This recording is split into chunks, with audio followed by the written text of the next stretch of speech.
నాకు ఇప్పుడు కూడా బాగా గుర్తు, ఆనాడు చంద్రబాబు నాయుడు గారిని అక్రమంగా 53 రోజులు బంధించినప్పుడు అమెరికాలో ఉన్న సిటీలో పెద్ద ఎత్తున మీరు బయటకు వచ్చారు, మాకు అండగా నిలబడ్డారు.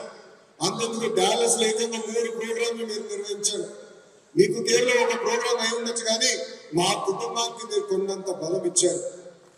నాకు ఇప్పుడు కూడా బాగా గుర్తు, ఆనాడు బ్రహ్మి అడిగింది రాజకీయాలు మనకు అవసరమా, గౌరవంగా బతికే కుటుంబం మీరు స్టూడెంట్ పెద్ద జైల్లో ఉన్నారు, ఈజ్ ఇట్ వర్త్ ఇట్ అని అడిగింది. కానీ మీరు మాకు అండగా నిలబడారే. అదేవిధంగా హైదరాబాద్ లో ఆ స్టేడియంలో సుమారు 45,000 మంది వచ్చి గ్రాటిట్యూడ్ కాన్సర్ట్ నిర్వహించారే, అది మాకు కొన్నంత ధైర్యం ఇచ్చింది. ఈ రోజు నేను ఈ వేదిక మీద నిలిచినానంటే మీరు నాకు అండగా నిలబడారు అనుకుని నేను ఇక్కడ నిల్చోగలను.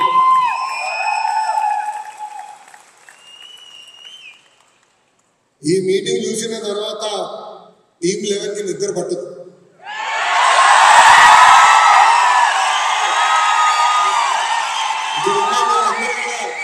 ఇంటికి వెళ్ళి బాగా దృష్టి తీపించుకోండి.